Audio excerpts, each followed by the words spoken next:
Você ouviu a primeira leitura do livro de Amós, que começa dizendo: naquele dia reerguerei a cabana, a choupana, a tenda de Davi, que está para cair.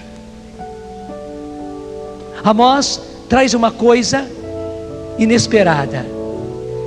A tenda, a casa de Davi estava para cair, estava já quase se destruindo, mas o Senhor intervém e Ele diz: eu reerguerei a casa de Davi, a tenda de Davi, que estava para cair, taparei as suas brechas, levantarei as suas ruínas, firmá-la-ei como nos dias de outrora. Não sei se você se lembra disso, se você sabe, se você já prestou atenção a isso, que esse mesmo texto é usado por São Pedro, aliás, por São Tiago, no primeiro concílio da igreja, que foi o concílio de Jerusalém. São Tiago era o bispo de Jerusalém. Lá se reuniu o concílio, e na hora da decisão, o que Tiago traz é justamente esse trecho de Amós. Depois disso, eu virei reedificar a casa, a tenda, a choupana desmoronada de Davi. As ruínas que dela restam, eu as reedificarei. As ruínas que delas restam, mesmo que tenha ficado em ruínas, as ruínas delas, eu as reedificarei e as reerguerei. A partir de então, o resto dos homens procurará o Senhor com todas as nações portadoras do seu nome. Eis o que diz o Senhor, que realiza assim os seus projetos, conhecidos desde sempre. É a mesma profecia. Preste atenção então ao seguinte: o que estava acontecendo? Por que a igreja teve que se reunir num concílio, o primeiro concílio da igreja? Deus deu a São Paulo, recém-convertido, uma maneira explosiva de evangelizar. E a palavra é essa: uma maneira explosiva de evangelizar. Paulo, e nunca ele ia sozinho, de início ele ia com Barnabé, que já era uma pessoa antiga no meio dos apóstolos. Depois começou a ir com os seus discípulos, gente nova, Timóteo, Tito, Silas, Áquila, Priscila. Paulo ia, chegava numa cidade, anunciava Jesus, mas imediatamente ele lhes falava a respeito do batismo no Espírito Santo, pedia ao Senhor a graça do batismo no Espírito Santo, pedia ao Senhor a graça dos dons, e aquele povo que ouvia a pregação era transformado. Essas notícias chegavam continuamente a Jerusalém, uma cidade e outra cidade e outra cidade. Se você percorre os Atos dos Apóstolos, você acaba ficando assim, estupefacto de ver o trajeto que Paulo foi fazendo. Ele não ficava muito tempo numa cidade, não. Quando ele ficou em Corinto 1 ano e meio, foi o máximo. Em nenhuma outra cidade ele ficou mais do que isso. Em Corinto, e que beleza ele fez em Corinto, ele ficou apenas 1 ano e meio. Nas outras cidades eram 6 meses, 3 meses, 1 mês, semanas, mas o efeito era sempre o mesmo. Paulo chegava, pregava, anunciava Jesus, mas logo em seguida anunciava o batismo no Espírito Santo, pedia o batismo no Espírito, pedia os dons, e aquele povo era transformado. O mais impressionante é que entre eles mesmos começavam a acontecer os dons, os carismas, e aquele povo se renovava. Aquilo começou a alarmar em Jerusalém, principalmente aqueles que eram judeus e que se converteram. Eles pensavam que para alguém poder tornar-se cristão, ele precisava antes conhecer todas as origens que estavam no judaísmo, portanto conhecer todo o Antigo Testamento. Para eles era preciso começar a falar para aqueles pagãos, porque os pagãos não sabiam de nada. Eles não sabiam de nada. Quando Paulo chegava, eram pagãos. Você se lembra quando ele chegou a Atenas? deixaram Paulo falando sozinho, porque ninguém conhecia nada. Só conheciam os ídolos a quem eles cultuavam. Então achavam os judeus que era preciso falar-lhes a respeito dos patriarcas, de Abraão, de Isaac, de Jacó. Era preciso falar a eles a respeito de Moisés, da libertação que Moisés fez, falar a respeito dos profetas, enfim, ensinar todas as origens até chegar aos últimos profetas, e assim então anunciar Jesus, que realizava as profecias, Jesus que realizava as escrituras, o esperado pelos patriarcas, o esperado e anunciado pelos profetas. Era assim que eles pensavam. Portanto, iria demorar anos e anos e anos de instrução, de estudo, de ensino, para que os pagãos se convertessem e se tornassem cristãos. Mas Deus mudou tudo. Deus mudou tudo de um dia para o outro. Pessoas, famílias, uma cidade inteira se renovava. Por quê? Por causa do derramamento do Espírito Santo. Aquilo assustou. Reúnem-se em concílio, e todos os olhos estavam sobre Paulo, como se Paulo estivesse fazendo uma coisa errada, uma coisa arriscada. Não estava certo aquilo. Impressionante que o próprio Pedro, São Pedro, o chefe da igreja, é que toma a defesa. E em pleno concílio de Jerusalém, Pedro recorda aquilo que havia acontecido com ele. Você se lembra? Está narrado nos Atos dos Apóstolos. Pedro foi chamado por Cornélio, um centurião romano, para que viesse à sua casa. Ele ficou muito assustado, porque um pagão o chamando para ir à sua casa. O que ele tinha para fazer na casa de um centurião romano? Mas como o Senhor deu vários sinais, Pedro obedece ao Senhor, e embora temeroso ele vai. Quando ele chega na casa de Cornélio, ele não encontra apenas a ele. Centurião era um oficial já bem graduado do exército romano, que tinha pelo menos 100 homens debaixo do seu comando. Quem tem 100 homens debaixo do seu comando é um comandante de certo peso. Quando Pedro chega, não encontra apenas Cornélio, encontra Cornélio, sua esposa, sua família, seus filhos, encontra seus soldados, seus amigos. A casa está repleta. Pedro não sabe o que fazer e começa a lhes falar de Jesus. Mas como a gente às vezes não sabe onde começar, não sabe onde terminar, porque o que ele ia dizer para pagãos? Começa a lhes falar a respeito de Jesus, mas ele nem sabia até onde devia chegar. Impressionante, Deus viu o que se passava dentro de Pedro. Coitado, era a primeira vez que ele se deparava com pagãos, para pregar para pagãos.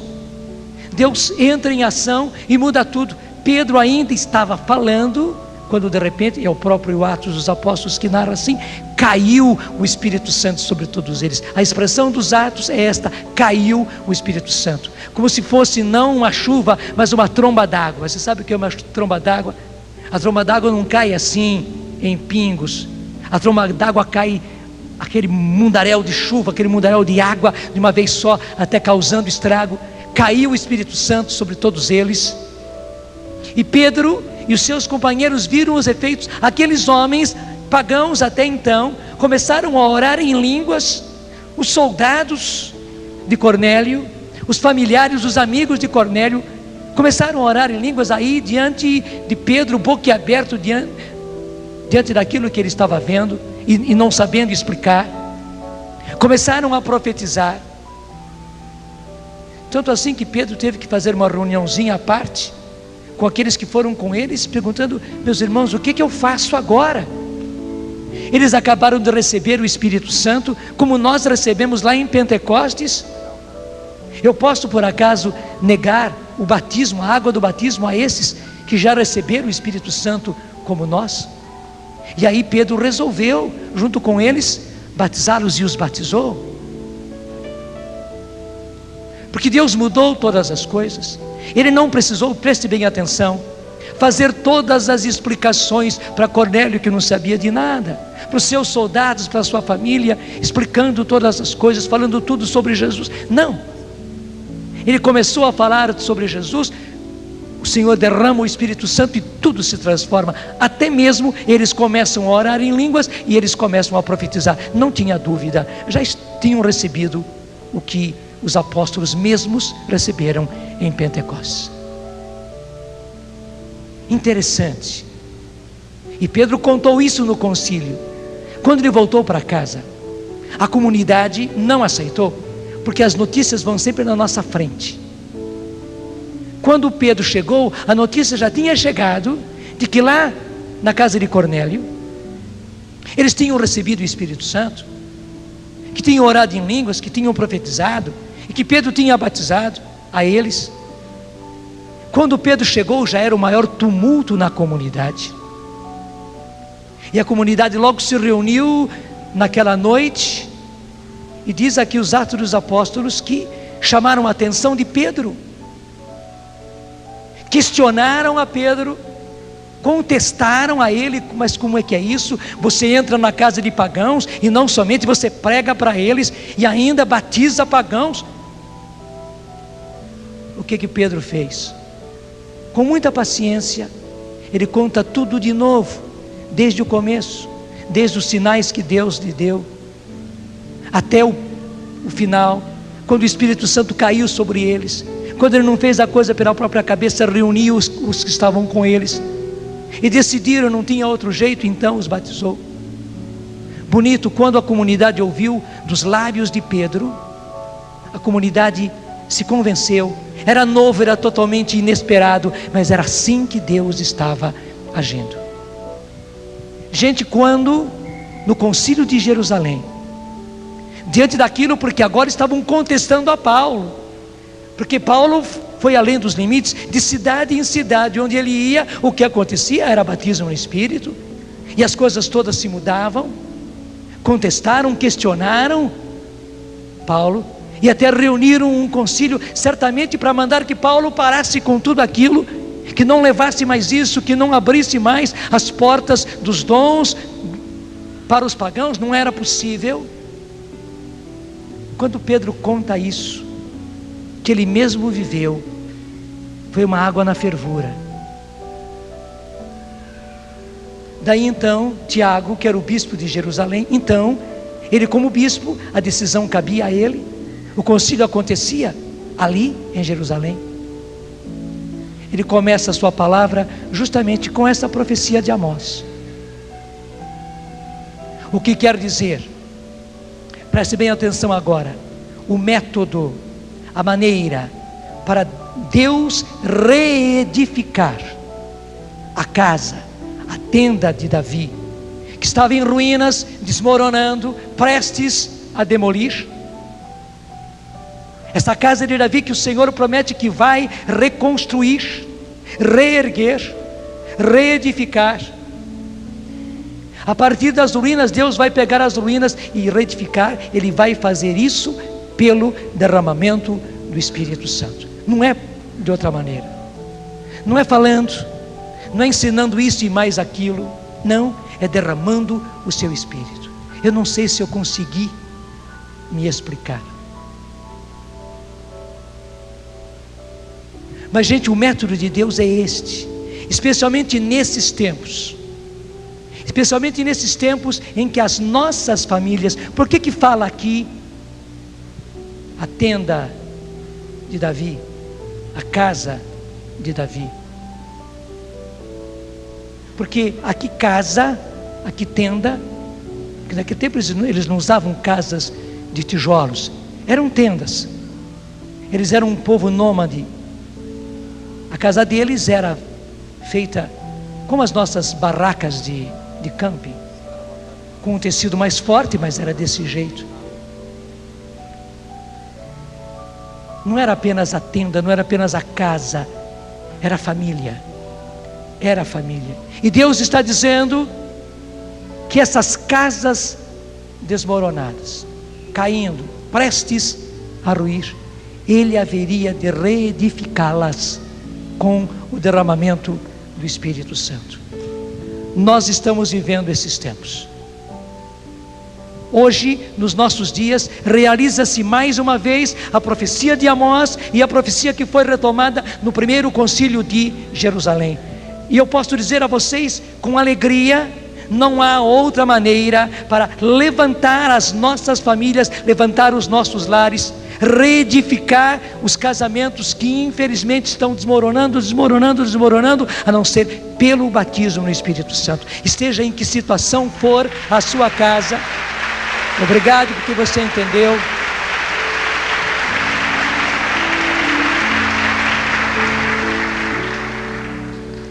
Eu não sei em que estado está a sua casa, em que estado está a sua família. Eu não sei em que situação está o seu casamento. Pode ser que grandes rachaduras tenham acontecido, pode ser, infelizmente. Pode ser mesmo que a sua casa, que o seu lar, que o seu casamento esteja em ruínas, prestes a desmoronar. Deus está lhe dando uma chance. Deus está tirando do bolsinho um plano STEP e apresentando a você. Nós falávamos, graças a Deus, disso ontem à noite, logo na missa de entrada. E nesse plano STEP, a coisa básica, a coisa capital, fundamental é o derramamento do Espírito Santo. Deus está dizendo para você, marido, seja você em que situação você estiver. E você, esposa, preste bem atenção. Esteja o seu marido em que situação estiver. Pode ser que infelizmente ele tenha sido infiel, ele continue na infidelidade, ele continue te traindo, ele continue talvez um irresponsável, um desmiolado, andando atrás de mulheres, vivendo com outras mulheres, uma vida leviana, uma vida de aventuras. Não tem outra maneira a não ser a graça do batismo no Espírito Santo. Pelo contrário, é uma alegria poder dizer o remédio que Deus traz, o remédio eficaz que Deus está trazendo hoje para sanar todas as coisas, para reconstruir casamentos e lares, é o derramamento do Espírito Santo, é o batismo no Espírito Santo. Deus quer que os maridos, Deus quer que os homens, os esposos, os pais sejam batizados no Espírito Santo, e não queira menos do que isto, porque na verdade é o remédio que Deus está dando. Talvez você, até na pressa de ajeitar todas as coisas, você aceitasse qualquer coisa. Não, basta que o meu marido melhore um pouquinho, que ele largue essas mulheres e comece tudo de novo, que chega. Minha filha, eu sou obrigado a dizer a você, é por meses, talvez por semanas, porque aquilo que o Senhor não reconstruir, coisa alguma humana vai reconstruir. A luta hoje é muito renhida, é muito forte. Você conhece aquela passagem do livro do Apocalipse, capítulo 12, versículo 12 também. É muito fácil de guardar o Apocalipse 12, 12. O inimigo, sabendo que pouco tempo lhe resta, veio sobre nós, veio sobre a nossa geração com grande furor e ira. Ele veio sobre nós com grande furor. Imagine o grande furor do inimigo. É isso que nós estamos assistindo.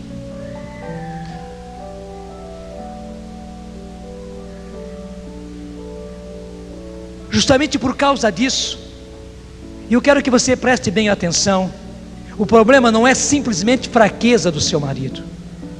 O problema não é simplesmente infidelidade dele, malandragem dele, falta de juízo dele. Talvez tudo isso aconteça, mas isso é apenas a matéria-prima da qual o inimigo está usando para destruir não só a ele, claro, ele é a bucha de canhão, mas para destruir todo o lar. E você, homem, preste atenção. O que o inimigo quer fazer é que você seja a bucha de canhão, para ele, o inimigo, usando de você, explodir a sua família a partir do seu casamento. Nós não podemos ser mais tolos. Nenhum de nós é kamikaze. Lembra dos kamikazes, aqueles japoneses que amarravam as bombas em si e depois eles iam dirigindo aquelas bombas na direção dos navios que deviam ser explodidos, e é claro, explodindo, o primeiro a ser explodido, a explodir, era o japonês que estava guiando aquela bomba. Ele se tornava uma bomba viva. Me desculpe, é esse jogo sujo, covarde que o inimigo quer fazer com você. E desculpe, enchendo a sua bola, dizendo que você é muito másculo, que você é muito sensual, que você tem muita potência ainda, que você pode ter outras mulheres, que aliás você está se saindo muito bem com as outras mulheres, e que você pode inclusive demonstrar a sua performance, e pode contar isso aos amigos, e basta ver como é que as revistas estão mostrando e aplaudindo, como é que isso é aplaudido nas novelas, nos vídeos, nos filmes. Ele enche a sua bola.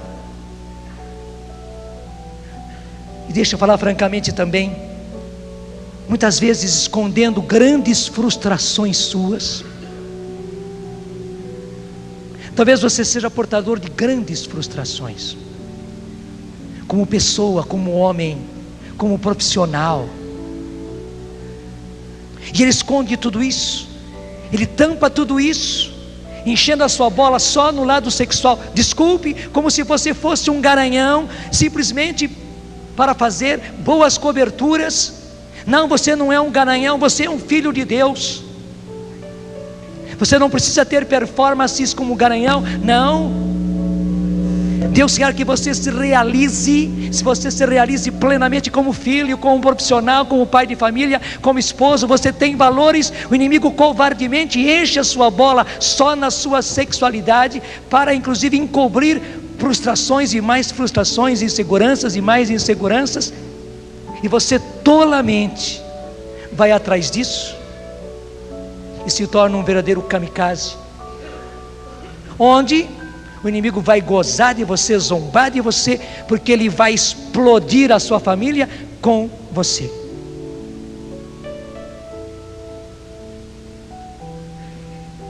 Está na hora de você dizer não.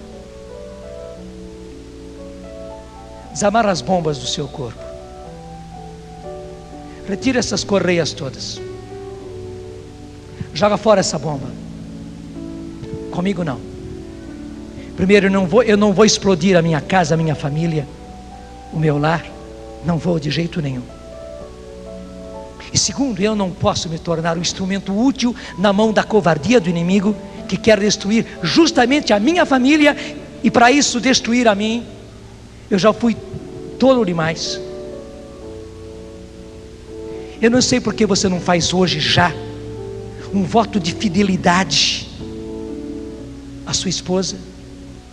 Mas em primeiro lugar, esse voto de fidelidade a Deus. Meu Deus, eu já fui tolo demais, já me encheram a cabeça demais, já me encheram a fantasia demais, já me encheram os meus ouvidos demais, não só com as canções sensuais, mas as conversas dos meus amigos, as conversas de serviço, as conversas de profissionais que estão comigo, as piadas que vivem contando, encheram os meus ouvidos e aí a minha cabeça, a minha inteligência demais. Eu já fui tolo demais, eu já errei demais. Chega, meu Deus, chega. Eu ponho um ponto final. Eu faço diante de ti um voto. E saiba que voto quer dizer voto. É um compromisso diante de Deus para valer. Eu faço um voto de fidelidade a Deus e a minha esposa. Mas afinal das contas, você não está fazendo nada de novo. No dia em que você foi o ministro do seu casamento, eu nem sei se você sabe que no sacramento do matrimônio os ministros são os próprios noivos. Ele e ela são os ministros, não é o padre. O padre é apenas alguém representativo diante da igreja, presenciando aquilo e dando o seu aval. O padre é uma presença qualificada, O padre é a presença da igreja ali, é a presença da igreja, atestando que os dois ministraram um ao outro o sacramento do matrimônio. E claro, quando você ministrou a sua esposa e recebeu dela o sacramento do matrimônio, o que você fez foi um voto de fidelidade. Você disse o nome dela? Qual é o nome dela? Diga agora na sua cabeça, diga no seu coração, porque ela tem um nome. Balbucie nos seus lábios, qual é o nome dela? Você não disse o nome dela. E diga agora também no fundo do seu coração: eu te recebo como minha esposa. E te prometo ser fiel. E a palavra foi essa. O que selou o sacramento do matrimônio foi a fidelidade. Eu te aceito como minha esposa e te prometo ser fiel. Na saúde e na doença, na alegria e na tristeza. Poderíamos, na riqueza e na pobreza, nas dificuldades, nos problemas. Eu te prometo ser fiel, amar-te, respeitar-te todos os dias da minha vida. Todos os dias da minha vida quer dizer todos os dias da minha vida. A cada novo dia, fidelidade. A cada novo dia, fidelidade. Gente, é assim que se constrói, e é assim que se reconstrói a casa destruída de Davi, que é a sua casa, que é o seu lar, que é o seu casamento. Não tem outro jeito. O Senhor hoje está levando você, e quem está lhe dando essa coragem, essa força, é o Espírito Santo, a você retomar esse voto, e agora fazer um voto ao Senhor de fidelidade à sua esposa. Até mesmo se infelizmente você conheceu outras mulheres, se você viveu outras aventuras, se você se perdeu na prostituição, se você se enterrou no adultério, comece hoje o primeiro dia do resto da sua vida. Acolha o plano STEP que Deus tem, e que Ele tira do bolsinho que está sobre o coração dele, e recomece tudo de novo. Se eu fosse você, eu já estava fazendo este voto de fidelidade a Deus e à sua esposa, e que na verdade é um voto de fidelidade aos seus filhos, porque na verdade quando o homem é infiel, quando o pai, quando o esposo é infiel, ele não é apenas infiel à sua esposa, tendo uma aventurinha fora, não.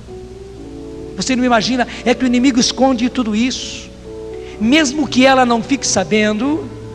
A infidelidade já é uma rachadura nos alicerces da sua casa. Agora essa rachadura vem à tona, e daí se alastra mais, quando ela sabe. Que terrível, quando os filhos sabem. Mas na verdade, mesmo que ninguém soubesse, e por isso o inimigo é muito astuto,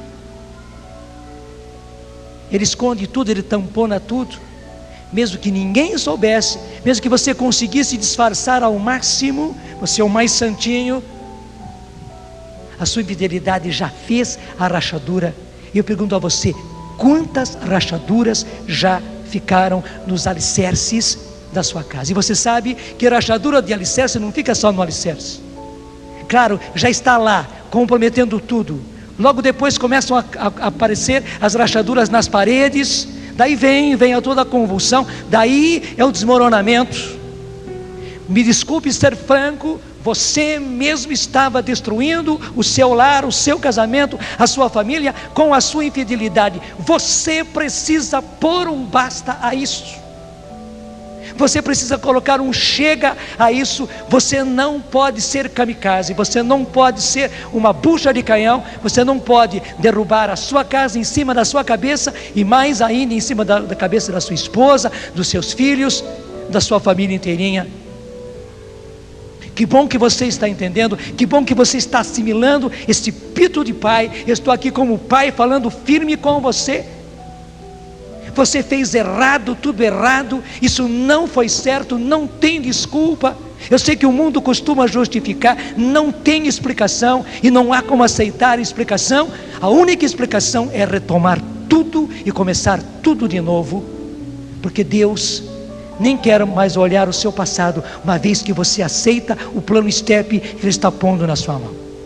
E que bonito, Como aconteceu na casa de Cornélio, o Senhor vai derramar o seu Espírito, e a sua própria casa, as rachaduras que você ocasionou, vão se refazer pelo poder do Espírito, do jeitinho que está na palavra de profecia. Depois disso, eu virei reedificar a casa desmoronada de Davi, as ruínas que dela restam, eu as reedificarei e as reerguerei. A partir de então, o resto dos homens procurará o Senhor com todas as nações portadoras do meu nome. Eis o que diz o Senhor, que realiza assim os seus projetos conhecidos desde sempre. Gente, esse é o projeto de Deus, conhecido desde sempre. Deus quer você novo.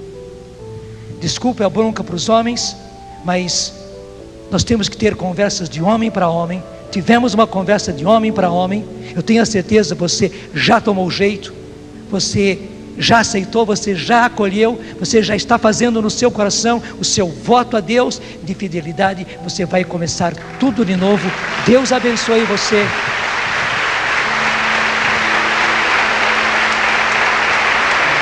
Obrigado. Muito obrigado. Eu não sei qual é a bronca para as mulheres.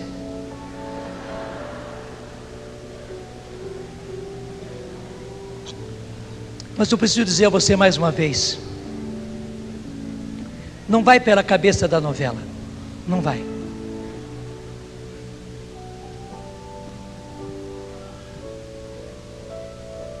Não sei se você reparou que a novela faz questão de mostrar os homens mais bonitos, mais elegantes, mais sensuais, mais sexys, para fazer a sua cabeça. Porque se alguém tem sido vítima, é especialmente a mulher. Primeiro, que é mais romântica, é mais ligada a tudo isso, e depois está em casa com mais frequência nessas horas. E vamos ser sinceros, tem homem noveleiro? Tem, infelizmente. Infelizmente. Não sei o que esses homens estão fazendo diante da televisão. Não sei mesmo. Não resta dúvida que a novela brasileira, em questão de arte, é maravilhosa. Mas infelizmente o inimigo usou de tudo isso para ser a maior explosão da coisa mais importante que nós temos, que são os nossos lares. Por isso também eu não sei o que os homens estão fazendo diante da telinha da televisão para ver a novela. O homem tem muita outra coisa para fazer. Tem muita outra coisa para fazer. Estou falando franco. Mas você, mulher, também tem muita outra coisa para fazer,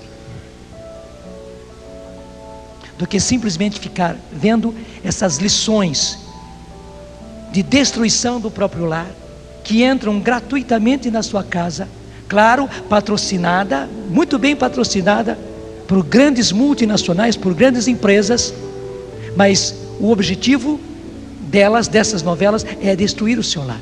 Não duvide, não duvide. E não somente o objetivo, a consequência está sendo esta. Por amor de Deus, por amor de você, deixe Deus fazer a sua cabeça. Não venha com a desculpinha que é para descansar. Não, tem tantas maneiras de descansar. Um bom papo em casa, brincar com as crianças, conversar com as crianças, rir, brincar uns com os outros, cantar. Além de ir à igreja, além de rezar, além de ir ao grupo, tem tanta coisa para fazer. Inventa, por favor. Faz pipoca.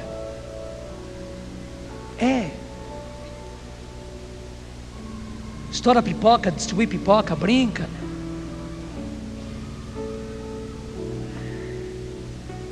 Acho que não preciso cantar outra vez a música do Padre Zezinho, né?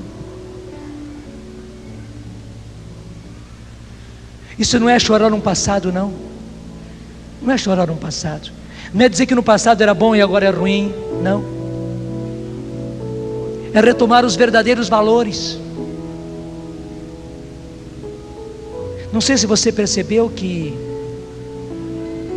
Se o tempo todo, especialmente por causa de novela, está todo mundo ali preso, não há comunicação entre um e outro, não é verdade? E a coisa mais importante, que é o entrosamento da família, acaba não acontecendo.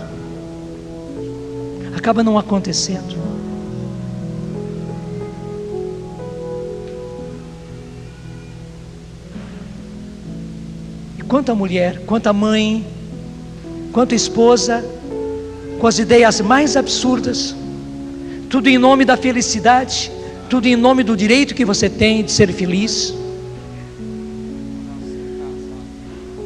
mas que para ser feliz tem que largar o infeliz do seu marido,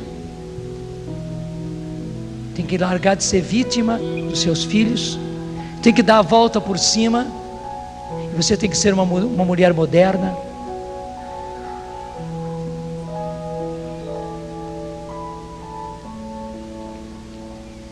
Muda a sua cabeça, deixa Deus fazer a sua cabeça e não mais a novela. Se eu fosse você, eu faria um compromisso com Deus de não assistir mais novela.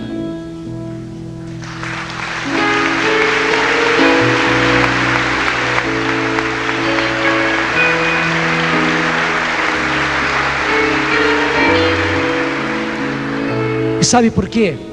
Porque assim como existe gás canalizado que chega na nossa casa encanado, estão encanando para a nossa casa destruição direto. E quando a TV a cabo, então vem direitinho mesmo, o cabo vem lá da central até a sua casa, entra no seu televisor para envenenar a sua casa, para destruir o seu lar, para destruir o seu casamento. E deixa eu dizer, usando você, mulher, também como bucha de canhão, porque daí você não tem paciência, porque claro, os homens apresentados, os rapazes apresentados na novela, as casas apresentadas na novela não são como a sua casa.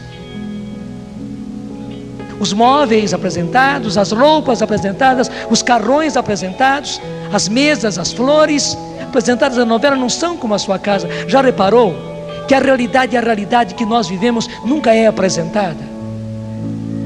É sempre um negócio fictício, como se todos nós morássemos em mansão. Reparou isso já? É como se todos nós morássemos em mansão, e você sabe muito bem que esse mundo não existe, que essa realidade não existe, ela é forjada justamente para destruir você e fazer de você uma bomba explosiva para destruir a sua casa, porque daí você não tem paciência com o seu marido, porque claro, ele não é bonito, ele não é gentil, ele não é do jeito do artista da novela, mas ele é assim só na novela, porque desculpe, talvez ele mesmo seja um cachorro na casa dele, na família dele, ou talvez nem tenha família, infelizmente. E é por aí que você quer caminhar? É claro que não. É claro que não. Você depois não tem paciência com seus filhos. Você vai perdendo a coisa mais linda que Deus lhe deu, que é a capacidade de sacrifício. Me desculpem, mas eu acho que não me desculpem as mulheres, porque a verdade é a verdade. A coisa mais linda que Deus deu à mulher é uma coisa que nós homens não temos. E a capacidade de aguentar, a capacidade de sofrer. Na verdade é uma capacidade de martírio. É só ver, a gente homem tem uma gripinha, está todo mole, dodói, não consegue fazer mais, minha cabeça e tal, uma dor de estômago, um cortinho, vai ao futebol, teve uma contusão e passar não sei quantos gelóis nós nem imaginamos o que seja a dor de parto, não é verdade? E tantas outras dores do corpo e da alma que só você, mulher, tem a capacidade de suportar. Verdade ou não é? Deixa agora dar razão àquilo que tem razão. A coisa mais linda que Deus deu à mulher é a capacidade de suportação, a capacidade de aguentar. Você aguenta mesmo. Deus lhe deu isso. Mas é impressionante, a novela tem um alfinete, tem uma agulha certeira, muito comprida, muito fininha, que fura a sua bola e retira de você, rapidinho, rapidinho, rapidinho, rapidinho, toda a sua capacidade de aguentar. Daí você não aguenta mais nada. Não aguenta choro de filho, não aguenta levantar de noite, não aguenta os trancos do marido, o mau gênio do marido, não aguenta a sujeira em casa, não aguenta todos os dias ter que cozinhar, todos os dias ter que passar, todos os dias ter que limpar, todos os dias ter que lavar, não aguenta a empregada, que talvez você não faça mais nada em casa, é a empregada que faz, mas você não aguenta a empregada, não aguenta o lixeiro, não aguenta o cachorro, não aguenta nada, você não aguenta você mesma, você não aguenta você mesma, porque infelizmente a bendita da novela enfiou essa agulha em você e retirou de você a coisa mais linda que Deus te deu, a mesma virtude de Maria. Sim, porque você viu, Maria começa sofrendo, Maria dá a luz sofrendo. Imagine, nenhuma de vocês deu a luz numa estrebaria. E Maria, a mãe de Jesus, sabendo que ela estava dando à luz o Filho de Deus, que tinha se feito seu homem, é obrigada a dar a luz numa estrebaria. Imagine a dor. E ela vai terminar ao pé da cruz. O seu filho, que ela sabe que é o santo, o justo, o inocente, morrendo daquele jeito. E ela aguentou. Impressionante. Como diz outra música do Padre Zezinho, ele colocou um pouco de Maria em cada mulher. E é verdade, isso não é elogio barato. Deus colocou não apenas um pouco, Deus colocou muito de Maria em cada mulher. E uma das coisas mais importantes que Ele colocou foi a capacidade de aguentar, a capacidade de suportar. E você tem isso. Se eu fosse você, eu faria hoje já o Senhor, junto com o voto de fidelidade. Porque deixa eu dizer, eu vou ser brutal com você. Adultério não se comete apenas na cama com os órgãos genitais. O próprio Jesus disse que o adultério começa na cabeça, nos olhos, nos ouvidos, na fantasia. Meu Deus do céu, quanto adultério já aconteceu? Quanto adultério aconteceu na hora da novela ou depois da novela? Quanta minhoca passou pela sua cabeça? Eu não estou te condenando, bem ao contrário, estou te alertando, porque você não imagina quantas rachaduras você estava fazendo em você e no seu lar. Porque é claro, é muito mais chocante o adultério do homem que sai com outra, que fica com outra, que vive com outra. Está tudo errado, eu não estou dizendo que seja certo, mas o adultério não começa no genital, o adultério começa na cabeça e no coração. E você não pode provocar essa rachadura no seu lar, senão você mesma está soltando o seu marido para adulterar. Eu fui claro. Se você adultera na mente, no coração, na fantasia, você acaba liberando seu marido para adulterar às claras com outra mulher. E Deus quer refazer todas as coisas. Ele que está dizendo: eis que eu faço novas todas as coisas, eu reedificarei a casa desmoronada de Davi, as ruínas que dela restam, eu as reerguerei, eu as reedificarei. É isso que o Senhor quer fazer. E você, mulher, é uma peça importantíssima para que Deus possa reedificar. Deixa eu dizer mais ainda, além da capacidade de suportação, você tem uma capacidade de amor fora do comum. Deus deu a você essa capacidade de amor. Ame, ame, ame, ame. Muitas vezes a sua maneira de amar vai ser sofrer por causa do seu lar, vai ser aguentar, vai ser suportar, vai ser perdoar mais uma vez, aguentar mais uma vez, ter paciência mais uma vez. Mas você tem, quando se juntam as duas capacidades, os dois dons, o dom de aguentar, de suportar, com o dom de amar, sai um produto maravilhoso. E é isso que vem amalgamar o seu lar.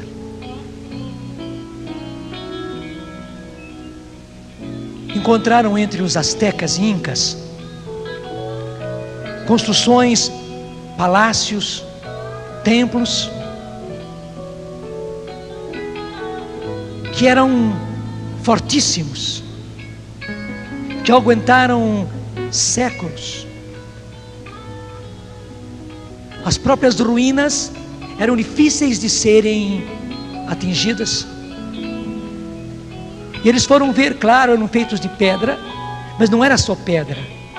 Entre as pedras havia uma argamassa, como se fosse a nossa massa na construção de alvenaria, muito forte e muito dura, e que como que colava as duas pedras, e aquela argamassa era tão dura como as pedras. E eles pesquisaram o que havia naquela argamassa que a fazia tão forte assim, tão dura como a pedra. Às vezes era mais fácil arrebentar a pedra do que arrebentar aquela argamassa. Por fim eles encontraram. Sabe o que os incas e maias colocavam na massa? Sangue humano. Sangue humano. Sangue humano, sangue de gente. Eu não posso dizer diferente. Claro, não da maneira bárbara que faziam os incas e os maias, os astecas, mas do jeito que Deus fez. Você tem capacidade de colocar suor, lágrimas e sangue na argamassa da construção do seu lar. Eu tenho a certeza que hoje você está resolvida a pagar o preço da reconstrução do seu lar, mesmo se ele tenha sido destruído, mesmo que você esteja com o coração totalmente abalado, porque o seu marido foi infiel, ele foi bruto, ele foi adúltero, ele foi isso, ele foi aquilo. Eu tenho a certeza que você está disposta agora a pagar todo o preço para reconstruir o seu lar e até mesmo conquistar a transformação do seu marido. Eu tenho a certeza que as rachaduras que seus filhos trouxeram, talvez na sua ingratidão, talvez na sua rebeldia, talvez entrando na bebida, entrando na droga, talvez seus filhos também desandaram no campo da sexualidade, você tem a capacidade de reconstruir tudo isso com uma matéria maravilhosa que são as suas lágrimas, o seu suor e o seu sangue.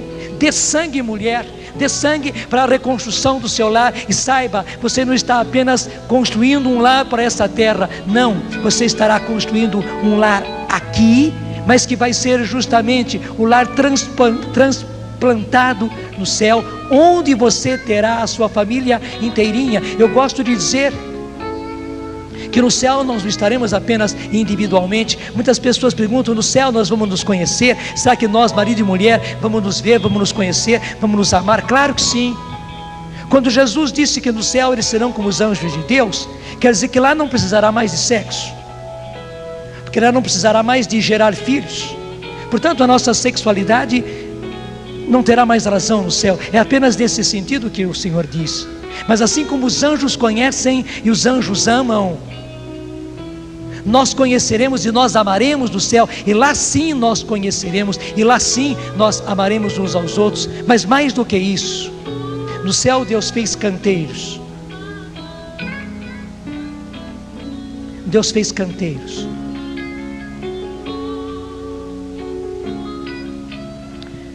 Deixa eu contar uma coisa que eu nunca contei a primeira vez. Até você, Marta, vai saber pela primeira vez. A minha mãe teve câncer e morreu de câncer. Ela fez uma cirurgia, e graças a Deus, com essa cirurgia, que eu agradeço muito a Deus, ela teve um ano inteirinho de vida. E esse ano ela passou comigo na Canção Nova. Ela fez compromisso na Canção Nova, ficou na Canção Nova. Nem sei o quanto meus irmãos foram capazes de compreender isso, mas depois eles entenderam que foi o presente que Deus deu à minha mãe. Depois de tanto sofrimento, de tanta luta, minha mãe foi uma lutadora, sofreu do começo até o final. Deus deu esse prêmio para ela. Ela viveu um ano inteirinho na Canção Nova. E um ano depois, ela veio a falecer. Quando a mamãe estava comigo na Canção Nova, já melhor, e a gente tinha a impressão de que o câncer tinha ido embora totalmente, ela disse: Jonas, ele me chamava de Jonas, me explica isso. Eu não sei se é o sonho ou se é outra coisa que não é sonho, porque muitas vezes eu não estou dormindo, eu estou aqui no quarto sentadinha nessa cadeira, nessa poltrona, e parece que eu perco assim o sentido. E uma coisa que Deus me mostra muitas vezes, é um lugar bonito, cheio de canteiros,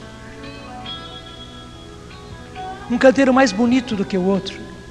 Ela disse: Jonas, é um lugar lindo, lindo, lindo, lindo, onde só tem canteiros, flores. E o seu pai está lá, dizendo: véia, que meu pai chamava minha mãe de véia, assim: véia, vem para cá depressa, eu estou esperando você. Quando minha mãe pediu a explicação, eu gaguejei, segurei como estou segurando agora, porque eu vi, a minha mãe está comigo por pouco tempo. Deus já está mostrando para ela, o outro lado, e Deus já está mostrando para ela os canteiros. Ela tem um canteiro que ela plantou e que ela regou com as lágrimas, regou com o suor e regou com o sangue dela. Já está meu pai, que já tinha morrido antes, chamando: véia, vem para cá. Porque na verdade, o que Deus tem no céu são canteiros bonitos, e muito mais bonitos do que esse arranjo de flores. Um canteiro, um arranjo para toda a sua família, e ninguém pode faltar, ninguém, nenhum dos seus filhos, nenhum dos seus netos, e daí também os genros, as noras que você vier a ter, ninguém pode faltar. É verdade ou não é? Deus já tem esse canteiro no céu, Deus já tem esse arranjo no céu, onde cada um tem o seu lugar, e onde ninguém vai poder faltar, porque se faltar alguém, sorte que não, só se faltar alguém, esse lugar vai ficar eternamente vazio no céu. E é claro, você não vai querer isso. Eu posso dizer sem medo, minha irmã está aí para confirmar, minha mãe, que sofreu muito, eu já contei muitas coisas, regou com suor, porque ela trabalhava até não poder mais, regou com lágrimas e regou com sangue o nosso canteiro. Marta, pode avisar todo mundo que mais dia menos dia estaremos todos lá. E o pai e a mãe estão lá esperando pela gente, porque é um canteiro bonito para nós, é um canteiro bonito para você, é um canteiro bonito para você. E deixa eu dizer, se nós homens temos muito a fazer, você mulher, você principalmente, é que tem a missão de cultivar esse canteiro, de cultivar esse arranjo. Vale ou não vale a pena? A felicidade na novela acaba tão depressa. O mundo que eles mostram é um mundo totalmente fictício, inexistente. Este mundo existe. Este mundo existe, está esperando por você. É lá que o seu lar vai ser edificado. Vale a pena regar com suor, com lágrimas, com sangue. Vai ficando em pé. Laia, laia, laia. Prepara a sua aliança. Vai cantando. Laia, laia.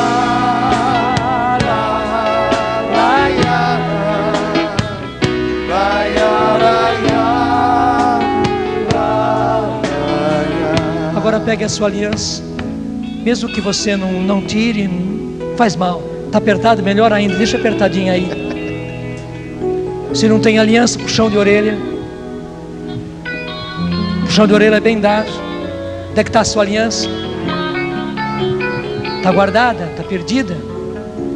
Desculpinha de que você tem que trabalhar. Apertou demais. Sabe que o orçamento está tão baixo que não dá para comprar uma aliança nova? Puxão de orelha, porque não é apenas um sinal, hein, gente? Além de ser sinal, é aliança com Deus. Mas, tudo bem. Vou dar uma de pai que dá pito e num pai agora que ama. Mesmo sem aliança, tem o dedo da aliança. Ele foi marcado pela aliança. Apresenta a sua aliança para Deus. Diga comigo: meu Senhor e meu Deus, meu Senhor e meu Deus, neste dia eu faço um voto a Ti. eu faço um voto. Sim, esse meu voto Sim, esse é em primeiro lugar com o Senhor. é em primeiro lugar com o Senhor. Um voto de fidelidade. Um voto de fidelidade. Eu quero e preciso Quero ser fiel a Ti, Senhor. ser fiel a Ti. Fiel no meu casamento. Fiel no meu casamento. Fiel à pessoa com quem o Senhor me casou. Fiel à pessoa com quem o Senhor me casou. Fiel aos meus filhos, Fiel aos meus filhos. aos netos.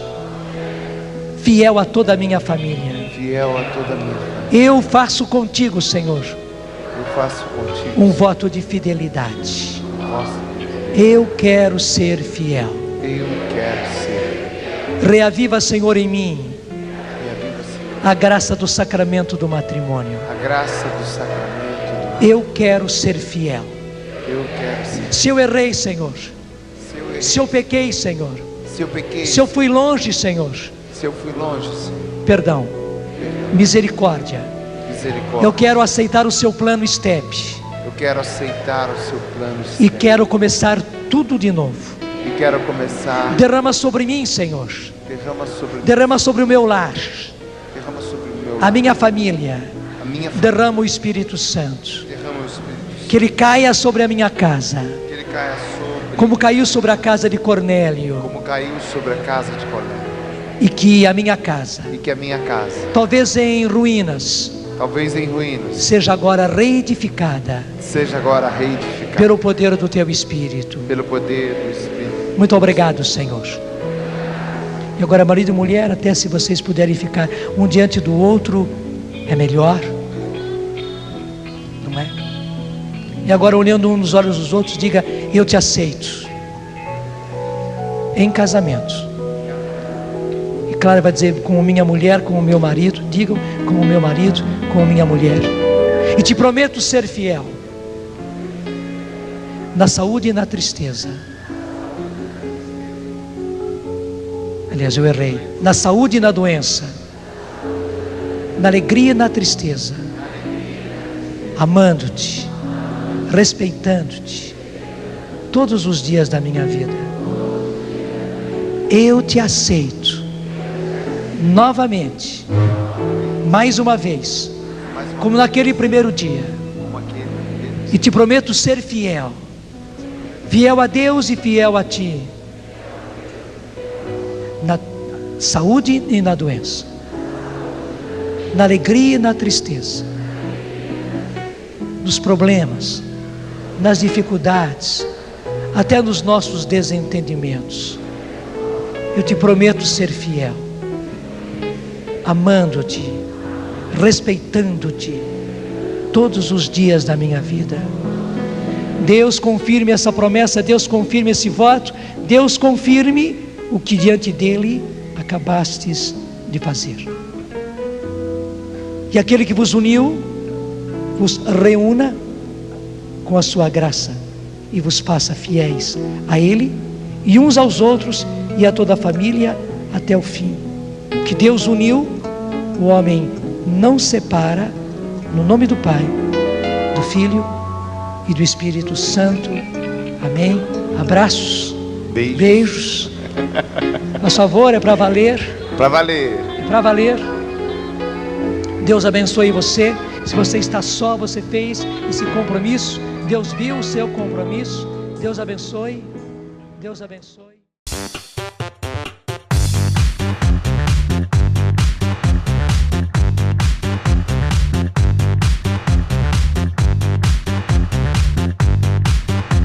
CançãoNovaPlay.com. Assine já!